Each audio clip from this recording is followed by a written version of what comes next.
Hey everybody, welcome to Surface Level, creating a community where Black and queer folks are fearless in thought and curious at heart.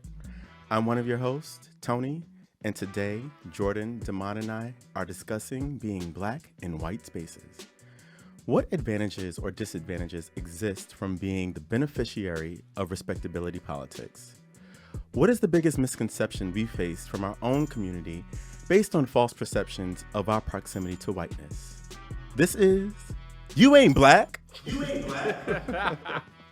All right, so welcome. What's the title? You Ain't Black. You Ain't Black. You Ain't Black. You Ain't Black. Don't. Okay. You're going around the room. Okay. That's about to come over this table on you. That's the title. Well, first of all, I want to say, it's Christmas time again. If you don't stop singing that Ashanti song.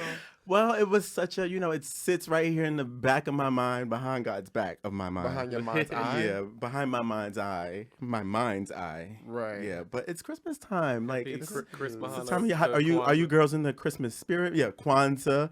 Happy Kwanzaa. Merry Christmas. Happy holidays. Whatever you celebrate. How are you? Kwanzaa. Remember when Kwanzaa, Shanae? How are you girls feeling this holiday season?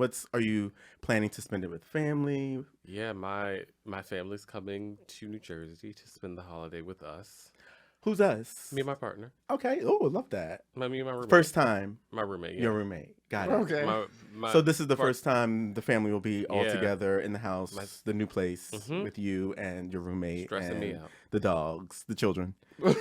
So many things. That's exciting. That is exciting. It's very stressful. My house is also turned into like a department store window. We love it. There are trees. Which department store window? Is it Saks? Bergdorf Goodman, baby. Okay, Bergdorf. Got it. But yeah, there's a 9-foot tree in my house. There are nutcrackers. There's garland. Not the drinks, the Nutcracker drinks? No, baby. Oh, No, damn. the little The little figurines. That's no fun. You say, Alexa, Merry Christmas. Christmas music starts playing. The tree lights up. It's a whole Oh thing. my God. Wow. Yeah, it's a to-do. You live in Whoville. I live in Whoville. But I mean, when you lived alone, you like to make it nice for the holidays. So Yeah. this is just I like to make a nice extension. corner, and now the corner has exploded into the entire home. It's a Christmas bomb. It's an extravaganza. Oh, Christmas bomb. Jordan, what about you? What's cooking for the holiday? I'm in the Christmas spirit too.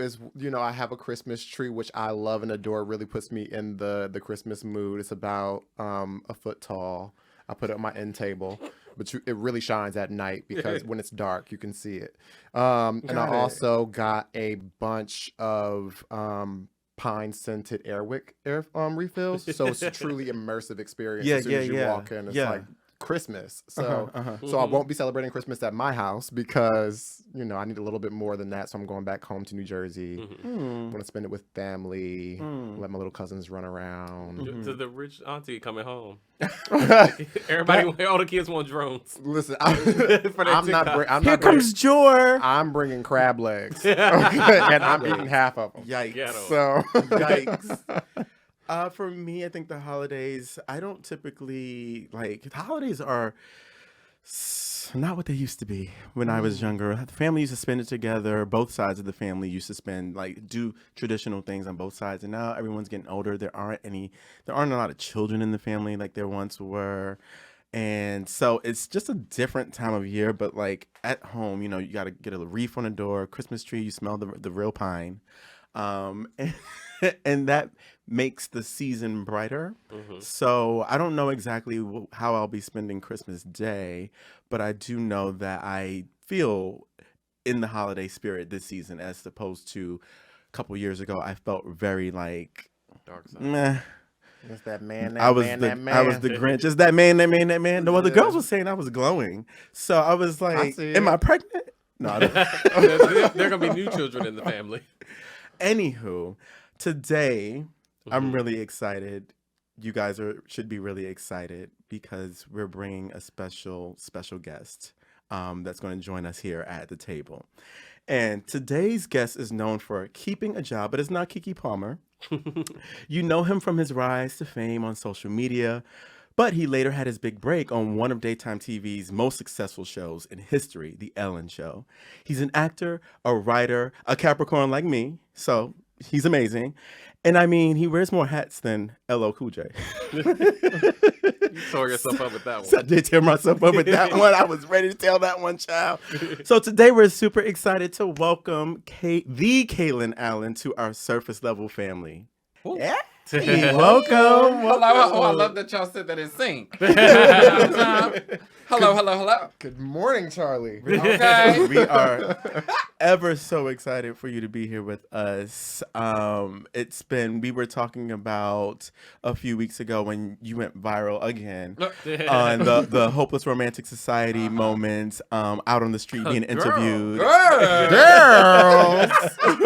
Like, Same. I was it's just like, hilarious. But as we always do here at Surface Level, we want to start this episode off with a game, an icebreaker game. And we're going to call this game what we call the name of the episode, and it's called You Ain't Black. Okay. So I'm going to give you all a few questions about different moments in Black culture. And I'm going to give you, wait, Damon, don't be cheating looking at my screen, girl. Child. Now listen I'm not the one in here. this group that got to Honey, cheat on I ain't gotta the cheat. trivia. Damon said I ain't got to cheat you to beat you. Okay. So, on the hit show Martin, there is one surefire dish that Gina could never make or recreate, and she better not try it. And it's A, his mama apple pie, B, his mama biscuits, C, his mama mac and cheese, or D, his mama candy yams. B biscuits. biscuits. I started off easy for y'all. I wanted to warm y'all. I wanted to warm y'all. Remember up. Mama Biscuits? My mama biscuits. And Mama pain brings the pain. If the cookout starts at 3 p.m. and you arrive at 3:30 p.m., how much food is ready? A, just waiting on the ribs. You're just waiting on the ribs, y'all. B, everything. Duh. C, not a damn thing. Or D, all the sides are ready, but we just got a few more minutes before everything's done. Kayla, This feels subjective. well, it might be. What's done? If the cookout starts at 3 and we and get you there arrive at 3:30, 3:30, how much food is That's ready? still kind of early. 3:30. So I would have said size, but I'm gonna say none of it because 3:30 is still a little on the early side. To Okay. me. Yeah, Jordan. if you show up at 3:30, I feel like you're signing up to be a part of the setup crew. Right. And so I feel like there might be like cold sides available, maybe the potato salad. But anything that needs to be warm, I feel like it's still cooking. Still cooking. Yeah. It's still browning over. I agree. Well, congratulations, Caitlin. You Black. Right. Ain't nothing ready. Lovely. Ain't nothing ready. Yeah. Damon and Jordan, you ain't Black. We said the same thing. Y'all part of the setup crew because you said the sides and stuff was ready. Like none of that. Oh no, he's talking about the potato salad. I was agreeing with Kayla. Oh, right. Oh, you guys say He was agreeing with me. Somebody agree with She you. switched it up real quick. What city did the Winslows live in on the hit show Family Matters? Chicago. Was it A, Detroit, B, St. Louis, C, Philadelphia, or D, Chicago? D. My hometown. Chicago. Of course, you're going to get Chi-town. that one. Well, it's the opening credits. It pans Yeah. over the It skyline. does. If you didn't get that, it would have been shame on you. I don't know What that. we I don't gonna know that. say? Jordan Jordan was gonna be like, didn't know the answer. Oh, you didn't know? No, You didn't know? he didn't. Well, So you know what I you felt ain't that Black, was weird Jordan. about Family Matters is that I never realized that they were on at the same time as Fresh Prince of Bel-Air. And I don't know why I felt like they were. I think Family Matters looked old, like to me. So I thought it was older Yeah. than Fresh Prince. But then I saw that clip when Uncle Phil shows up on the Family Matters set. There was a crossover episode? There was like at the end of an episode, he like made a surprise, and it was like a thing for Yeah. the man that played the dad. Mhm. Yeah, and that was how I figured out that they was on. Was that James Avery? Am I making Yeah. that up?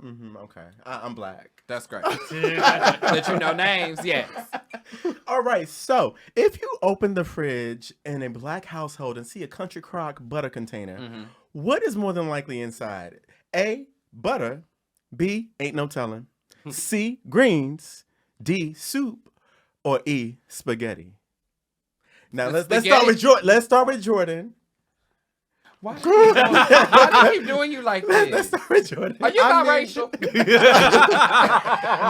that I know of. Well, that's why we're gonna get you that 23andMe. Oh, please. For Chris. Repeat the options. Is it A, butter, B, ain't no telling, C, greens, D, soup, or E, spaghetti? Okay, so it's ain't no telling because I used to eat cereal out of those containers. Oh, I ain't never Yeah. heard of Wow. Yeah, that. Cereal at the country club? yeah, out of the butter, out of the butter tub. Yeah, yeah. Really? Yeah, you wash it out and you use it as a dish. Wow. Okay. Oh, Well, that's new. you might So you never know what you put in it. It's Where a bowl. you from? Well, so I'm from New Jersey, but I didn't do that in New Well- Jersey. I did that with my family in Michigan. Yeah, that wasn't a New Jersey thing that I did, It's but a Midwest thing? it was. I'm from Kansas. I'm from the Midwest. It It's was. not a I know. I was So- like, Y'all didn't do that? So what say you, Damon? Well, it's between anything and spaghetti. It was like where I landed. are you saying spaghetti? They get I'm to gonna go down with to the fact. spaghetti. I Final don't think answer. that's right. And the reason why I say not spaghetti is because the whole joke about the spaghetti is that they put it in Tupperware because it leaves the stain. So you wouldn't get the stain in a country crock thing. It's brown. Now, So Caleb, Mike- what's it gonna be? I'm going to say greens. Well, That's And it. This Tony, is, you know, as the keeper you know of what's, black what's interesting as the keeper of Black culture today on this day. Oh, please. Jordan, congratulations, you black. culture. Wait, what are you saying? You it ain't no telling what might be in the country crock. Okay. Buzz on your head. child. The girls can't see it on that side. Hopefully. But ain't no telling what might be in the country crock butter container. It's a mystery. It's a mystery. Lucky How Charms. much money was Erica Badu born under water with? A, $3.60. B, $3.50. C, $3.40. Or D, $3.30. You know A. I don't know this one. $3.60 because it was That's $3 correct. and 6 dimes. What would you That's say? correct. Okay. So, Kalen, you ain't black. Hot dog. Water with $3 and 6 dimes. Yeah, you may laugh. Well, Jordan got that right because Jordan knows math. That's our resident budget. budget master. Damon didn't even answer. He let me answer and said, Well, because- and then he fact checked me. You're right. You're right. You're right. I can attest that that's the right answer. Just What? like I'm like that. I He was on the fact check board for that one. All right, last one. The phrase "Bye Felicia" comes from which movie? A, House Party. B, Babs. C, Friday. Or D, Boomerang. Now, who wants to? Kalen. C. C, Friday. Jordan. Friday. C, Friday. Demont. C, Friday. Friday. Okay, congratulations to the girls at the table. Hey Craig, let me borrow your VCR real quick. Damn, Felicia, Bye, Felicia. you ain't got no VCR. And last but not least, because we asked this to every guest that joins us I was gonna say, I here, thought that was the last question. it was the last question, but we threw in a bonus just Oh, specifically for that's you, for the spicy. guests, Okay. for our guests today, because you know we have hospitality and we think about the guests that we bring. And we want to know from you, Kalen, what are you curious about? It's an interesting question. It could be anything. It could be something silly, something fun, something Okay. critical, something. I think in today's day and age, after the pandemic, I am curious of how sustainable social media is going to be moving forward, Interesting. if that makes sense. I personally think that social media is going through a transition that I think we may see it start to almost go away.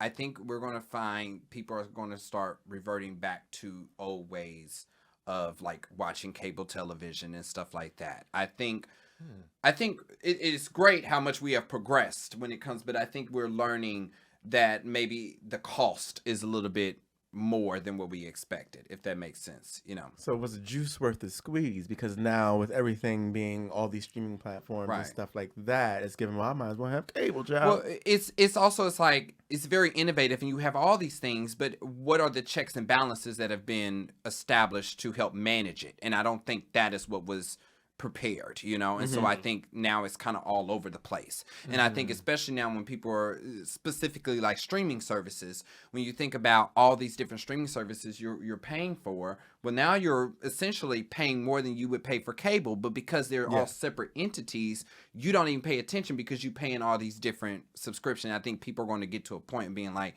too much is going on. I think we're at that point now. We're definitely at subscription fatigue. Yeah, Yeah. 100%. For sure. All right. Well, today's conversation is going to be about navigating white spaces as Black people. And the first question that I want to start with is that I'm going to make an assumption and say that we all have likely participated at some point in time in respectability politics, either consciously or subconsciously. And I'm curious to know, is playing the game of respectability politics a losing game when many white folks still hold negative racial stereotypes towards us? Caitlin, let's start with you. Well, I think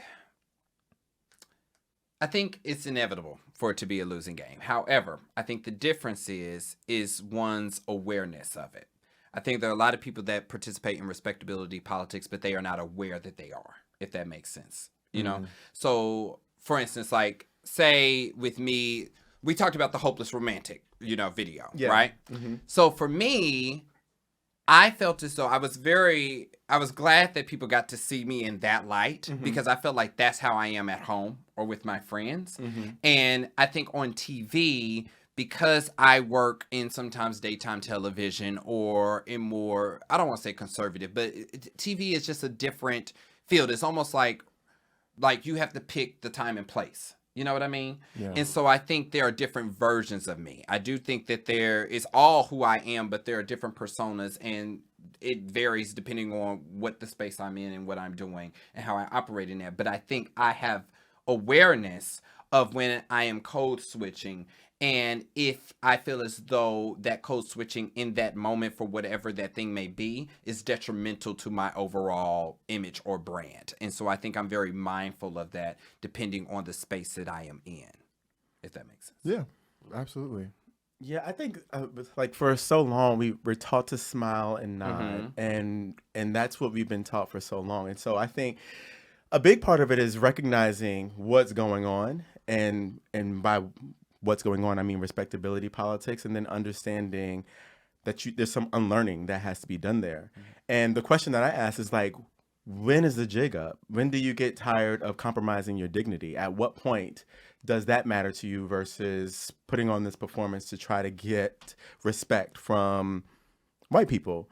And so, and I think about like when it comes down to it at the end of the day, a lot like you're still going to be looked at with the color skin that you have. Correct. And when it comes down to them vouching for you versus someone that looks like them, unconscious bias is a real thing. And we have unconscious bias. Like I look at the Black folks and say like, I'm going to take that person under my wing. They do the same thing. But the catch is that we've worked in predominantly white spaces. And so when the power lies at the top with the white folks, at the end of the day, you're going to be left on the cutting room floor. Yeah, I think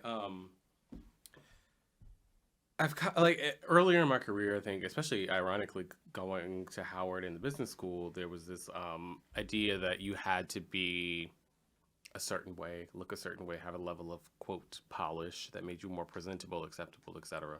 And fairly early in my career, I started to just like rebel against that. And I think it's something that I've leaned into, and ironically, I think it's the thing that has helped me get quite further in my career, get pretty far in my career, because I work in an industry, I work in the fashion industry, and it's part of it is like cultural work. Like culture is business and currency in the industry in which I work, and it's about, for me, it's I can be the person having the discussion about whatever y'all want to talk about in the office, but I'm that I'm that and the person that's gonna make a banging pot of greens, that's gonna be into hip hop, that's gonna understand. Like I remember I was in an interview once and we were talking about streetwear, and one of the things I said to the person interviewing me, I said, "Hey, I'm into this project, but like where I'm from, people just call them clothes. It's like I'm a Black boy from Chicago. What you're describing is like this idea is just something that I have lived, and that honesty and that forwardness about like the truth of who I am, I found has gotten me a lot further than trying to placate and play into an experience that like I don't actually identify with. Right. But you brought an honest perspective that they didn't have in the room, and you weren't afraid to speak up. And when you did, they were like, "Hold up." you like they don't need anybody else that like whose family has a house in Connecticut. In that perspective, I can't offer anything that is more valuable if that's the only perspective that we want to have. What I found was just like we were playing this game to like get a foot in the door, but like in the door, like who I was, it has been much more valuable. Right. Could we establish what these jobs are so that it's better to understand like what these spaces are? So Damon, Jordan, and I work in media and entertainment and marketing, and we've worked at big media companies. For example, I've worked at CNN, I've worked at Food Network, I've worked at Viacom, at Nickelodeon. I now work at Amazon Music. I'll allow these girls to speak on their careers and what they do. Yeah, I work in retail, and I've been buying and merchandising for most of my career. Right now I'm at H&M, and previously I've been at Ralph Lauren, Theory, a bunch of other places. So, Got it. Yeah, and I have a background in advertising, and so I've worked at Nickelodeon, currently at TikTok. Okay. Well, I asked that because I think, especially when we talk about respectability politics, and specifically for my career, what was different was that, Ellen moved me out of college I still finished college, but I was moved from Philadelphia into the show. But the difference is that, and I think this is what I didn't understand at first, was that I was being hired because of who I was. You know what I mean? Yeah. So it when I got there, it didn't feel necessarily that I needed to change really. Yeah. But I think the complication was that who I was, I had to be more mindful of how that was being portrayed in front of white people, if that makes sense. Yeah. Because I think for me, I was just like, Kalen's being Kalen. You know what I mean? This is just who I am. This is who I am in the videos. This is exactly who I'm going to be on TV. And I think at the very beginning, there was always a lot of, criticism or whatever from the community in large, specifically about me. But I actually don't think that it actually had anything to do with me personally. I think it had to do with the trend of Black gay celebrities and what usually happens when they get into white spaces. But I think I was always aware of the fact that it could always be taken away from me because I was Black and gay, you know? So I think because I had that awareness, I knew that what I was doing and the work that I was doing in these white spaces was primarily for me to obtain the form of success and fame that would allow me the power to make the decisions. Right. It would give me the agency to be able, because I remember being there and, talk about being at TikTok.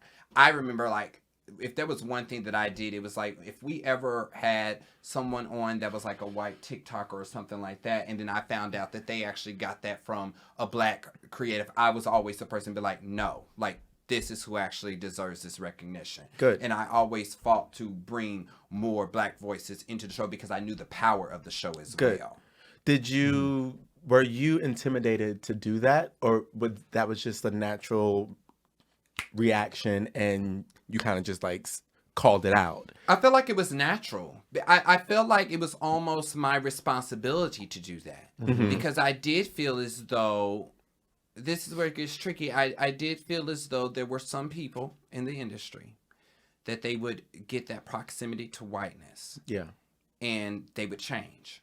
Very much like a Black person moving to the suburbs, and acting as if, that's a different lifestyle, and I think because we're talking about TV, I think people were only able to see me on TV, but I don't think people really knew the work that I was doing behind the scenes, and so I think when the criticism came, I never took it to heart because I understood. I think for me, I was always like, there will come a day when you will understand the bigger picture of how I needed to play the game in order to make it bigger.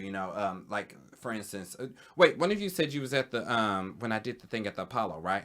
I was. Okay. And that Yes. I saw you there and I was like, we need to talk to him about this topic. Yeah, but like talking about like black creators, I knew because of my position at the Ellen DeGeneres show that more than likely I was being paid top dollar. I knew that from all brand deals. I knew that was the case, you know? And so because I knew that, when there would be new black creatives, I always try to reach out to them because I know that these brands will try to play them. So one thing that I like to do is I like to help new and upcoming people negotiate their contracts, because a lot of these people don't have the agents and the managers, and and I have the privilege to be at top agencies. And so I know what you should be making. I know what you deserve. I know what you're worth. And so I try to help and be a voice for them to be able to understand what it should look like for them. Yes. Period. Yeah, and I can appreciate you're saying that you had the power to choose, how you wanted to navigate these spaces. I think that with regards to respectability politics, I think that it is a losing game. You do lose parts of yourself by participating in it. But I also want to recognize the people the trailblazers in these different environments and organizations and ecosystems that had to rely on respectability politics as a survival tactic, and they've created opportunities for our generation to be able to live more freely or operate more freely in those spaces. And so I do think that it's a losing game, but I do encourage to this day that that younger people understand that they have the choice, and they have to decide for themselves what they're willing to sacrifice, what they're willing to not take, and they should be confident to be able to speak up for those things and against those things. But the reality, I think, is that these places aren't fair. These places aren't meritocracies. You're not going to just get an opportunity because you're the most talented or because you produce the best work. And so understanding that and understanding that relationships play a huge role in things, I try to let people know, like, this is how it works. You have to make a choice for yourself and decide what's important and what you're willing to lose to gain.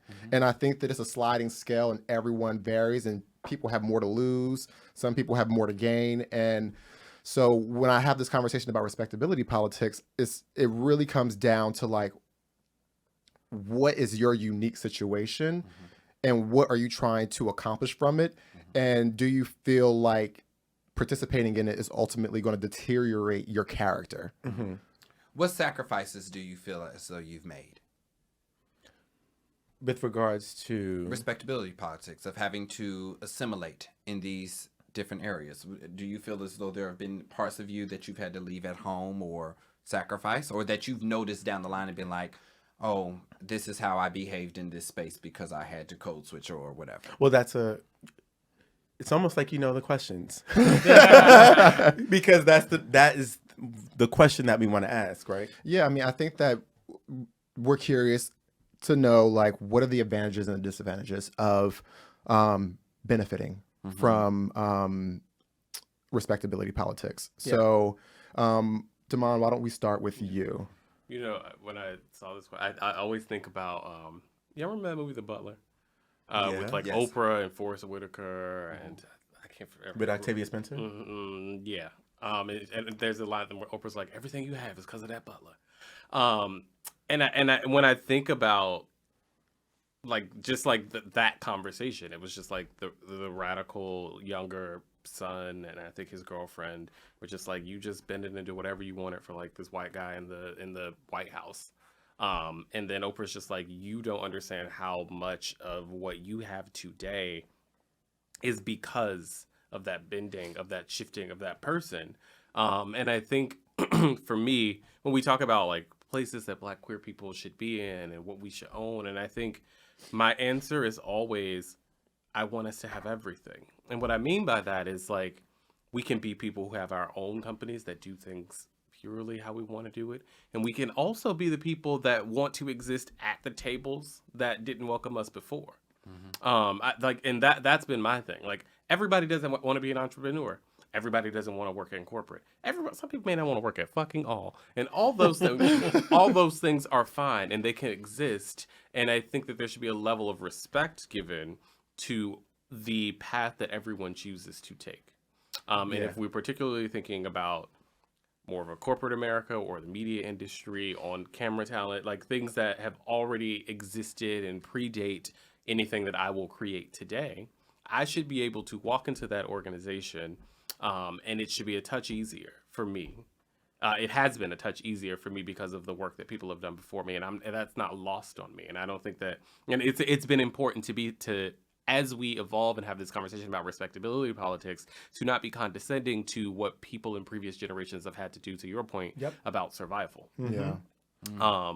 And when and like now I have this privilege to say, I got about a year into my career, realized I love making these people uncomfortable, and I love showing up. You revel in it. Because I've said this a lot on our show.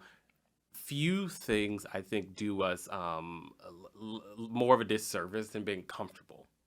Like what value is there in comfort?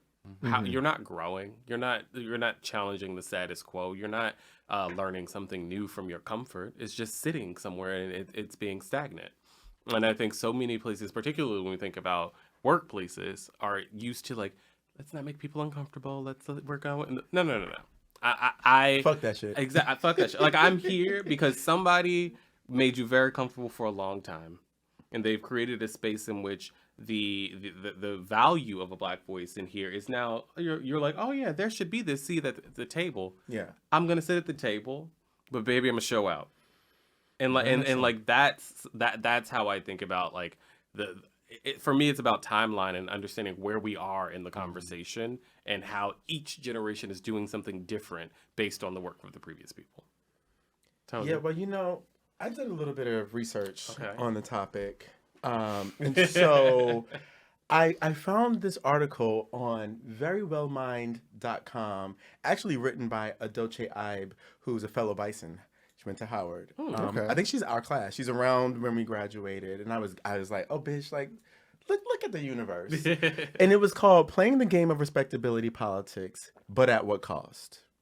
It said, respectability politics is a dangerous and ineffective coping mechanism from years of abuse and ostracization.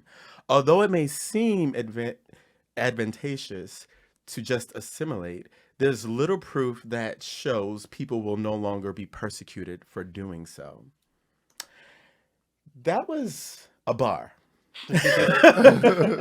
And for me, I was thinking about this, and I was like present day, and I got everything Jordan was saying and everything you were saying, Damon, and I do think, yes, there's trailblazers who make it so for us today. Now, present day, speaking in the current, what's going on now, I do think that the advantages are for short-term gain, in my opinion. And I think that the disadvantages involve you sacrificing your identity.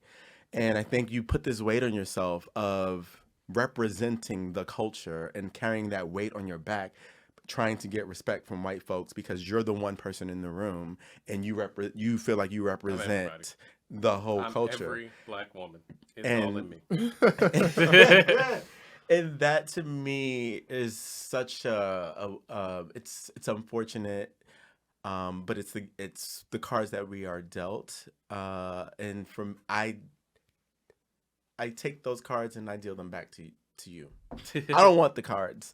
I'm glad and I'm fortunate and I'm so happy that I've been able to find my voice and to know that my voice is the reason why, like Kalen said, they hired you for who you are. And even though I am the talent. Like when I get hired at a corporate organization, I am the talent. They hire me for who I am. They want my perspective. They want what's uniquely me. And I get to bring all of that to the table. And if you don't like it and if you don't want it, I can go somewhere else. Different table. Period. And so that is my mindset about it present day. Yeah. Kalen? I think the cost can be your joy. And the reason why I say that is I think at the very start of my career, when I first started Ellen, it was really tough for me emotionally and mentally. I tell people all the time, my first year, I was probably the most depressed I had ever been in my entire life.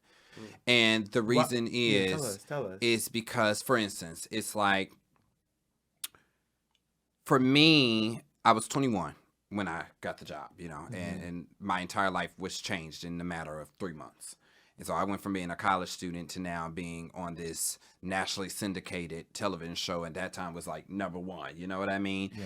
And it was very hard for me when I would do content and we would post it. And at the beginning, I always wanted to read the comments because I was like, oh, this is great. I'm thriving. My dreams are coming true. And then I would see negative comments, but the negative comments weren't really critiques, really. It felt like it was more about who I was as a person, if that made sense. And it became very hard for me to know whether somebody didn't like me because I was black or because I was gay. And even still to this day, there are a lot of times when, for instance, like I'm doing a podcast right now with Ricky Lake, and at first, I was like, oh, this is great. Me and Ricky, we are wonderful. And then I read the comments, and one of the comments was like, why does Kalen have to always speak in this black gay voice? And I'm like, because I'm black and gay. What the fuck does that mean? You know what I mean? I'm speaking in the only voice I have. Exactly. Right? Like, that's who I am, And so that's when it starts to bother me. Yeah. Is when the critique is rooted on who I am as a natural person. And at the beginning of my career, I was very much in a place of being like, I don't know who people want me to be. And I think it was because the white people didn't like me because I was, black and gay. But I also felt as though when it came to like our own community, I think there was a lot of criticism because I think they expected me to be like other people in the industry without giving me the chance to be able to prove who I was. It just all was based in assumption. And so then I felt like I didn't fit anywhere. And then I was just like, I'm just doing what I know to do, and that's entertain people, that's make people laugh, And the community was like, here we go again. Exactly. Another one. And I get it. I fully get it because it's true, But there's times when people, I remember there was this one time, there was a whole Twitter thread about me dating white men, and I ain't never had no white man in my life. And I was like, where did that can even come from? Like, how do you come up with that notion? I ain't even had a man in my life. Like, what do you mean? You know what I mean? So it's like when all these preconceived, and they really feel more like projections. Yeah. You know what I mean? Yeah. But I think to your point about like, we should be able to have it all. I should be able to be rich, to be famous, to have my life without somebody always having a critique about it. Because the way that I see it is the more of us that infiltrate the space, the more of us that will be able to enter it. You know what I mean? Yeah. And if there's more of us, then imagine the things that we're able to do and the things that we're able to create on our own.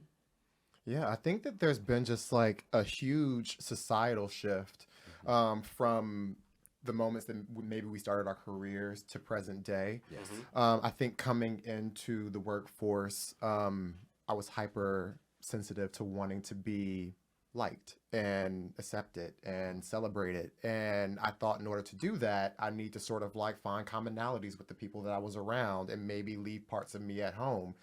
I think that it wasn't until later into my career where I had the confidence to be able to speak up. And with that, I attribute that to having the privilege of being able to grow in my career. I don't know that had I been at this junior level this entire time that I've ever would have found the confidence to speak up and speak out and be that voice of that young person speaking against the powers that may be. And so I also take that into account and understanding that in the time where you said it was short-sighted, the advantages of Tony, you said that it was short-sighted. Yeah. And I agree with Today. that. I think that, Today. right. And I think that there is like, okay, like I just need to get to a point where I have enough equity and I have enough To call the shot. Yeah, and to even like disagree with someone not just write off my character.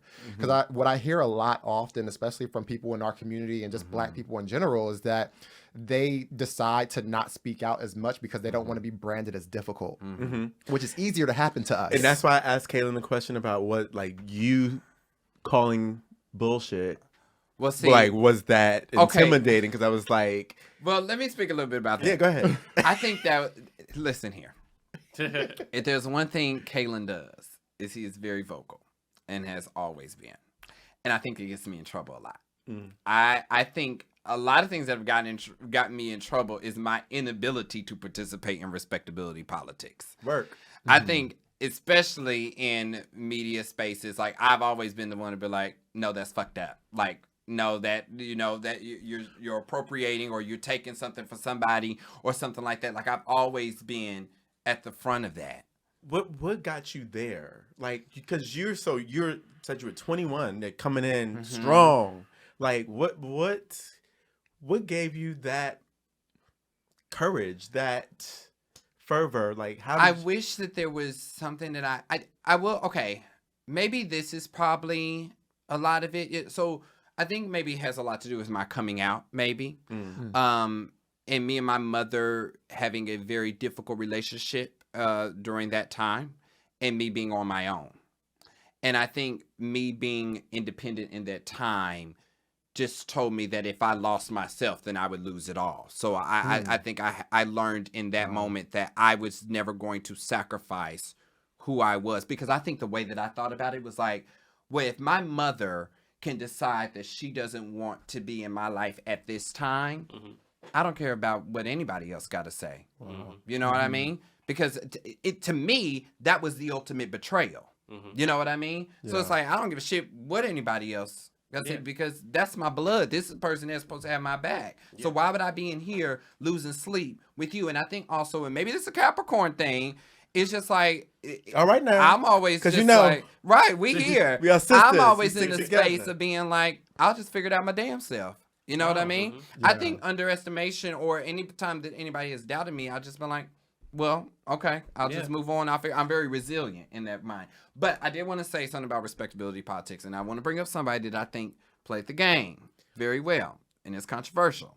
And I know. I feel like I know you. I've been feeling like I think he was talking about someone this whole time. I don't know if it's No. This is separate from that. Oh, No. Well, but I was thinking about someone. I know who you was thinking about, but this specific person that I think played the game, I know who. is Beyonce. I knew you were gonna say that. I was Word. about Beyonce. I think it's Beyonce. And I think because if you look at specifically like I Am Sasha Fierce in that period of time, that's when Beyonce really grew to become a global superstar, in my opinion. You know? I think so too. I think Dangerously in Love and B-Day were good, but Dreamgirls was still very black in that space. Yeah, and then I Am Sasha Fierce was different. This one album over here. Single Ladies was Single a global. Ladies. That was her Thriller moment, in my opinion. It was different, and it was very, that was very media trained Beyonce. That was very like, I am the princess of the music industry. You know what I mean? And then it shifted. I mean, Black is King is very different. Renaissance is very different. Even though her lyrics have changed so much, but I think it's because, and I don't know if it was necessarily intentional, you know what I mean? But I think Beyonce understood that she needed to gain the power in order to really create change. Matthew Knowles understood. I think there was a shift in that time period after 4. When she was a mother, and once Black Lives Matter protests increased and all that happened, I think the shift happened in her mind to be like, I need to use my power for something different. It's no longer about the fame and the stardom. I've done that. I've accomplished that. It's time for me to use what I have for a bigger purpose, And I think that's something that we all experience at some part when you are forced into, especially in the industry, because I think that's where it's really tough. I never thought about that, but that's a masterclass. Really? He said that, and I was that's like, a masterclass. I literally immediately was like, he's going to talk about her. Whitney Houston did the same thing.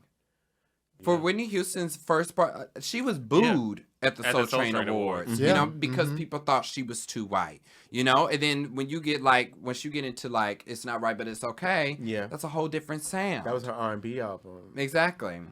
Mariah Carey, this very exact same, but the Mariah Carey thing was a little different. Because Mariah's, she always wanted to be black. But Tommy Mottola did not allow her to do that because of how she looked. They knew that was how she was going to be able to grow. But she always worked with the black folks. Oh, yes. Always. Oh, Kelly Price was singing background. And I mean, not to say Mariah's black now. Let's not talk about her like she's not black.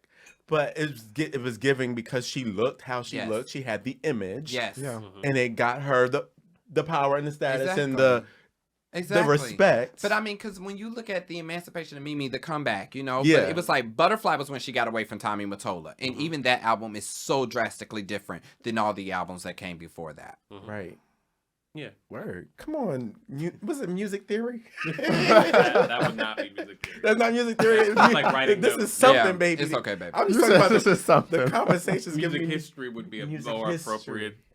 music Yes. history. Moving on, Tony. Yes. So speaking about respectability politics, we always like to take kind of an inward look. Speaking about our own community, what perceived notions do we have about each other? Thoughts of being better than somebody else, or these different types of things that come up? What do you think is the biggest misconception you face from your own community? Jordan, let's start with you. I think oftentimes in the community, I feel like respectability politics and professionalism are conflated. And I think, and sometimes I get backlash What from. do you see as the difference? So I think respectability politics is intentionally, intentionally altering the way you identify, changing your worldviews, changing like your cultural outlook, because you feel like it's going to be more accepted by the masses. I think professionalism is understanding what's the most productive way to work with people and to be able to grow your career and adhering to that. So I don't know if that's a great way I to. think you just said the same thing two Wait, different wait, ways. wait. Hold on. I kind of Hold on. understand. Okay, let's go to the professionalism thing, because I get it what you're saying, because people will say that professionalism is all rooted in whiteness, right? Professionalism is rooted in Yes, white supremacy. but I think what you're trying to say, that it's more about the overall like work ethic. Is that what you're trying to say? Yeah, it's like work style versus the personality that you choose to bring in. I didn't do a great job of explaining it. So what I think is, like, for example, I had someone come up to me in a previous role, previous company also, where I was starting to become more utilized in projects, and I was starting to like be closer to the executive team. And I intentionally took that opportunity to build those relationships with those leadership, all of which were white men. And the feedback that I got from some of like the Black colleagues was that I was investing too much time in those relationships, and I was prioritizing it too much, and that I wasn't keeping it real. And it was one of those things where it's just like, for me, that was professionalism. I'm working with the people who own the company, who are making all the decisions, and I have the ability to be able to go in and have my idea manifest in a real way. And I saw that relationship building as an opportunity to grow my career, which is what I'm there for. And sometimes I think that understanding or like prioritizing maybe having like an executive presence or figuring out how to show up and how to communicate with stakeholders of that level could be interpreted as changing who you are. And I don't think it is. If I decide to, take a public speaking course because I want to be able to pitch my ideas more successfully in a room full of executives, I'm going to do that. That's going to impact the way that I communicate. If I want to dress a little bit more formal because I think that it's going to be less of a distraction from the ideas that I'm trying to present in a meeting, I'm going to do that. And I don't think that I am altering my character by doing so. And so I think that for me, I don't look at it as this like, oh, I'm losing a part of myself. I see it as I'm leaning into professionalism and I'm doing what I have to do to succeed while still being able to bring who I am and the uniqueness of who I am to the forefront. See, when we talk about professionalism and showing up, and I'm like, professionalism to who? And what does that mean? I mean, when we talk about executive presence to who? And what does that look like for who? And that's the problem for me, because what white folks have deemed professionalism and executive standard presence that we're as, I'm adhering like, to. that just because I don't have on a fucking suit doesn't mean I'm any less smart or can come in here and handle business just like someone that's sitting across the room from you Right. in a Think suit. of- yeah. And when you talk about bringing your uniqueness, like, that's not bringing your uniqueness to me. That's bringing their uniqueness. Like, that, like, I think Can I help a little bit? Help. Because I do understand. I do understand what you're saying, but I think a way that we can get people to better understand. I want to talk about a way that black people do it, and that they probably do it unintentionally. For instance, Black Lives Matter, and we got a whole bunch of black men walking down the street in a suit. Yeah.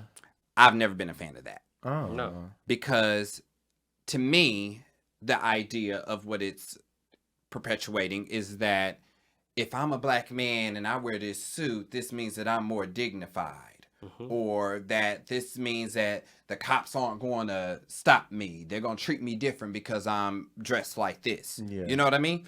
That's not true. Because at the end of the day, our ancestors, especially during the civil rights movement, were wearing suits every single day and they were still being hosed down. You know what I mean? So it's like, it doesn't matter what you put on. People gonna treat you like you're black regardless. I was in Nordstrom dressed up to the tens and I couldn't even buy a damn candle. You know what I mean? Stop. The man wouldn't sell me a candle. So it's like, that's why I'm talking about, like, that's why I keep stressing the awareness of understanding how the world is built, and regardless of how we would wish it would operate for us or what it should be, is realizing what it really is. And I think the critique that people would say, specifically, like, to your point about, like, public speaking is pretty fine to me because, you know, maybe you got a stutter or something like that and you're trying to figure out how to get rid of that, you know. But I think the point about, like, wearing a suit or be able to, you know, present something, I think someone would say is, like, you shouldn't have to change what you look like or your appearance to be taken seriously, to be seen as worthy, or to be able for somebody to see value in your work. Your work should be able to be enough value because of how white people are able to just do the bare minimum and receive the world. And what I'm wearing shouldn't be a distraction. I also, Or but considered a I distraction. also think it's important when we even get into the conversation around public speaking, just because, like, we're talking about the standards by which we say someone should speak English. We're talking about, like, if we, for instance, like, we talk about SAT and ACT. The reason that certain groups of individuals do better on those standardized testing is because they're growing up in environments speaking English and language in the way that those tests are written. Correct. And black and brown people in a lot of communities we have different dialects, we speak differently, we have a different vibe, like, it's a thing, and that's always frowned upon. Yes. And we have to then go to school, take your English class, catch up to the 14 years that a person just grew up in a home speaking that way, and then be held to the same standard. Well, like, to that point, like, and I think that's, especially when it comes to my content, I never speak in proper English. Never, you know? Because it's just not how I express myself. And I think also with doing comedy, especially with how black people talk, if I spoke proper English, the shit would not be funny. It wouldn't be funny. Yeah. You know what I mean? But it's also like who I am is how we express ourselves. And I think that's the magic. Yeah. That's the beauty. Like, I had to explain to people a lot when it came to the first food videos. Because, of course, once it became like a business, then I didn't really like doing them anymore. Because it was just a whole bunch of them. And I was like, this isn't really funny. And I said, the reason why the initial videos worked is because all these recipes had connections to black culture. And so, like, I knew what a mac and cheese was supposed to look like. I knew what a potato salad was supposed to look like. I knew what a sweet potato was supposed to look like. I don't know what a hot dog martini is supposed to look like. You know what I mean? So I don't script my stuff. There are a lot of people that script their stuff and they play a character. That's fine. My brain is all about authenticity and being who I am. And so when I see things and I'm like, I don't really know what the joke is in this because this is some bullshit anyway. Right. I don't choose to do those things because it's like, what is it? And even when I think about language, like, it's interesting, like, Jennifer Hudson has a show now. You know, I'm from Chicago. I've not lived there for a long time. I went to Howard. I worked in corporate America. I've lost so much of my accent from Chicago, and I watch her, and she sounds like my aunts. She sounds like my cousins, and, like, it It's like when you talk about like we were asking like what do you feel like you lose, and like sometimes I feel like some level of shame. I'm just like I look at that, I'm like I know I sounded like that at some point, and somewhere along the way I was taught that that was wrong.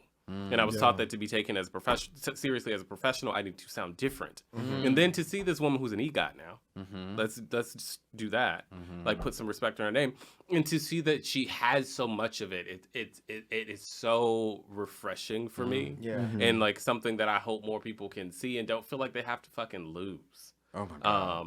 Yeah. And like that, like that's when we were talking about like. Speaking in a way that maybe is a distraction to get your point across quicker. It's just like fuck them, work harder. Yeah.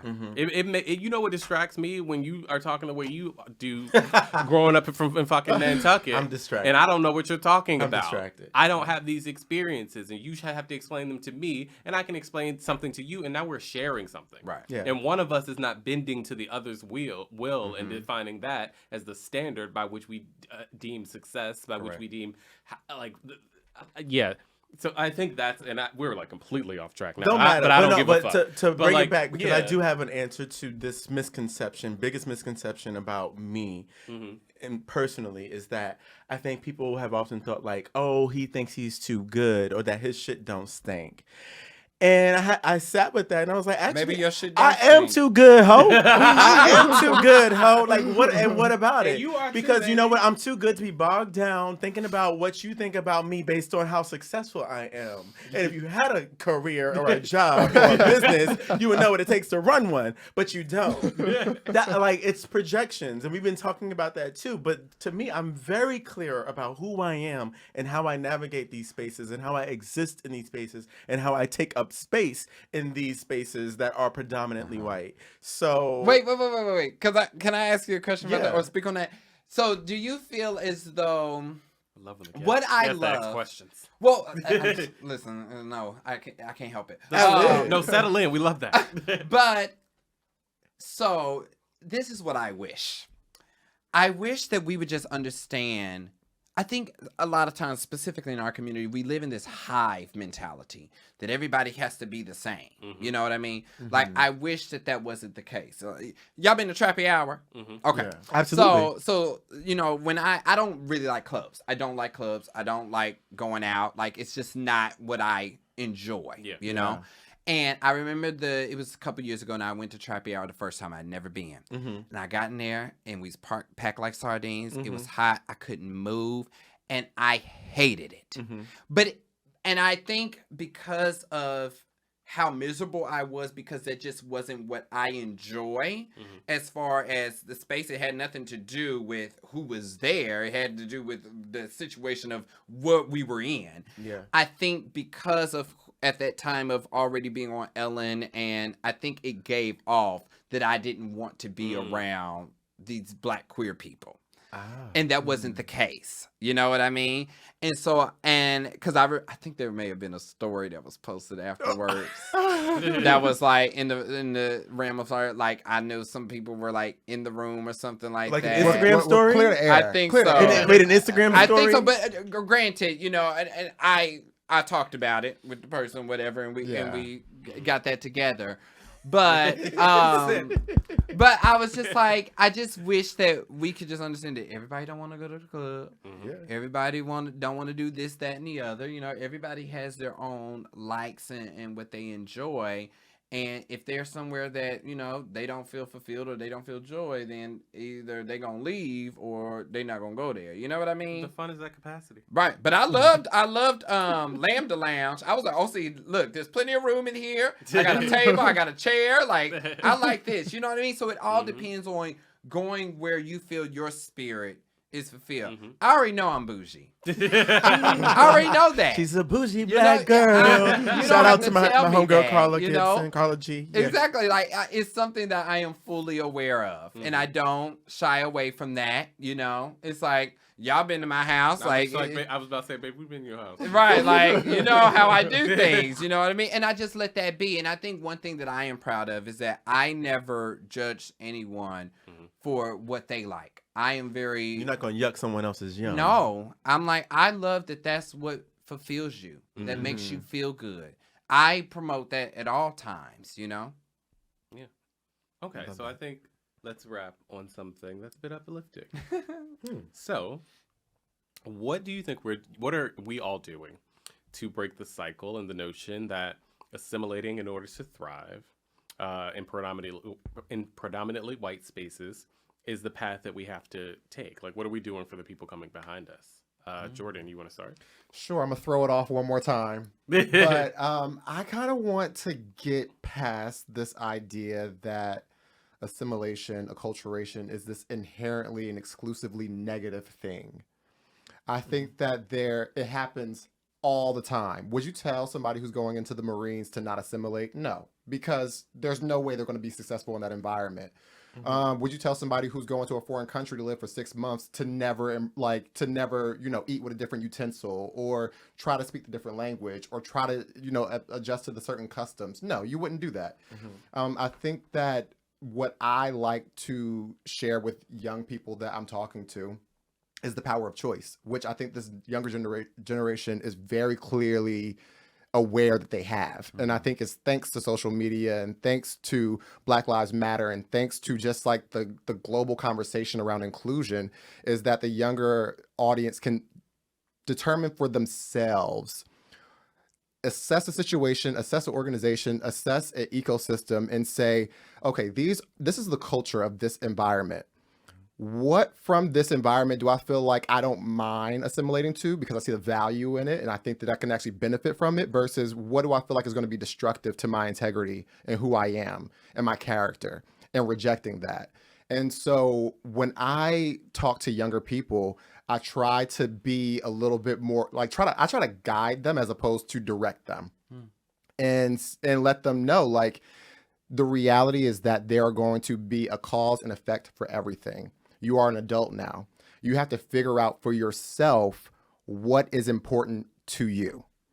If getting this first job offer that you were given so that you can get yourself out of student loan debt, so that you can be able to send money back home, is your opportunity to get to a place where you can be financially, free or secure, and you feel like you have to adjust to this rigid corporate culture to do so, that is your decision to make.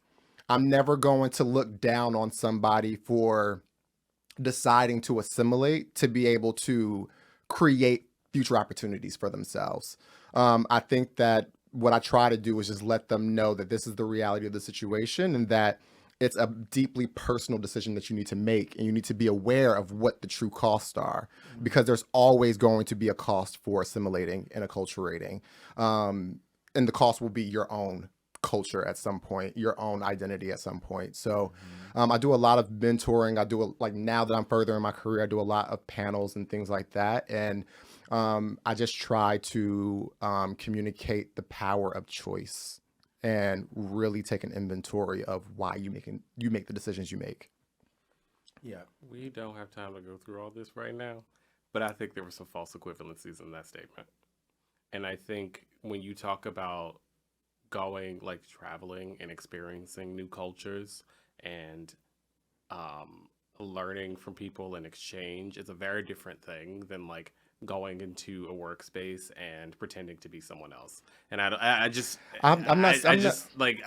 that there were some like equivalencies in there where I'm just like, that's not like joining the Marines is I think it's not. same. It's like, I think that you're trying to make it binary. I don't think that just because you're I don't looking think it is at binary. I think you are like I don't lumping know. things I don't into a I don't binary think that it's didn't necessarily exist. No, I don't think it's binary. I think that you can look at the way that something operates, and you can take from that culture and say, you know what, like I'm willing to take this from this environment and this environment, and I see the value in it, and I don't mind that being a part of my character. I think there's nothing wrong with that. You can walk into an environment I think that's a great thing, but like that's not what we're talking about.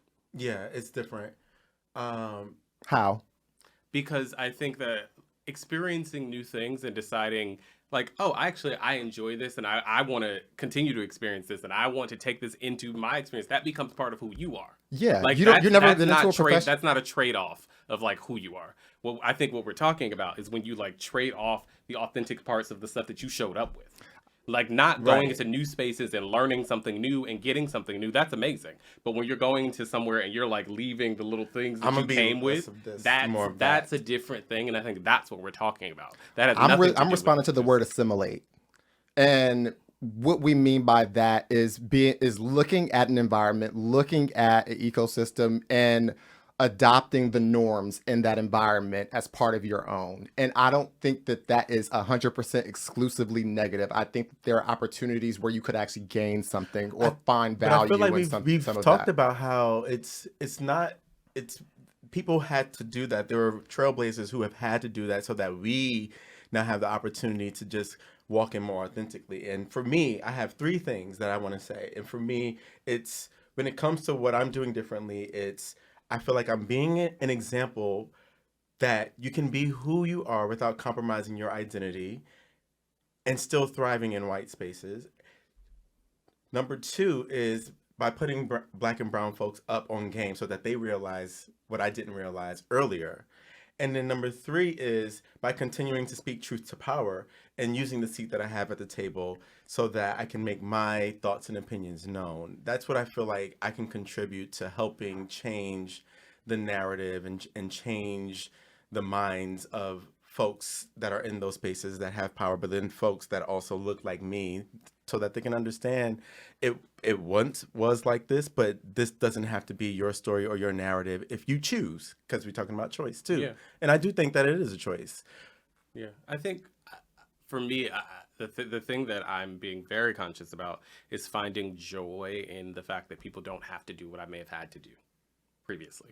And what I mean by that is, like, it's a lot of times, like, people from older generations are like, well, I had to struggle and you should struggle too. Why everybody should behave? Like, isn't the point of Yeah, I whatever hate you're that. doing should be to like make it easier for those that come after Yeah. you? Like, that's the No, point. absolutely. And like for me, it's for like Gen Z or whatever the next child, whatever's after that. I think Gen A, we're starting over again, Oh, I think. really? Not I think. A. Oh Then my why do we God. get millennial? Why we not like Gen? Don't get me to guessing. And but anyway, but no. What's important for me to say is just like I am a cheerleader for the fact that they can live, exist, be differently than I was because I didn't because of what I've had to do or felt like I had to do because to the point that we're all kind of making everything's a choice. And like that I think is the thing that I want to do differently sometimes you can we've had the experiences where someone may have come before you and they feel like almost bitter that like it's easier or that it's different or that you have space to exist differently and that ain't how I did it. Don't do it how I did it. Please don't. The goal is for me to have to do it that way so that you can do it differently and more in your own space and like figure out what that is. And yeah, it's really that simple for me because I think that sometimes when people aren't that cheerleader for the next generation, like they become stifled and you feel like, oh, I have to run back into that same pattern and it's a strange loop. Strange loop. But yeah, that's what I was thinking a lot about with that one. Kalen. Give me the question again. It's just what are you doing to kind of break the cycle? That I think that triggered you. So, I think for me, and I think what I have understood is that my existence alone is revolutionary, and I think what I would want, since I do live in a very public space, is that I won't get it right all the time. I won't.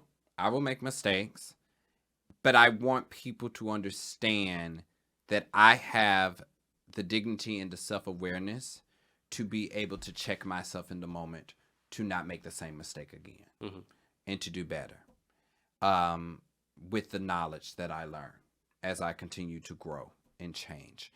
And I hope that in my work and in my presence and in the spaces that I am afforded entry into, that I am breaking down glass ceilings that will only open up for other people that look like me, that look like us, to be able to grow and experience what it's like to fly first class. You know what I mean? Yes. I'm not there yet.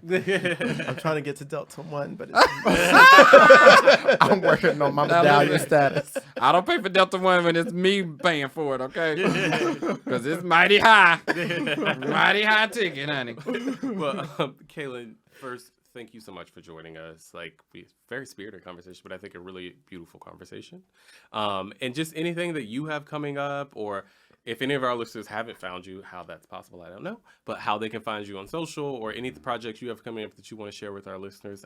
Now's your little moment. 50 million jobs, honey. Kalen, On Thursdays, keep a job hour. okay, on Thursdays you can listen to Raised by Ricky. It's me and Ricky Lake's podcast. On Mondays you can watch me on Holiday Baking Championship Gingerbread Showdown on Food Network.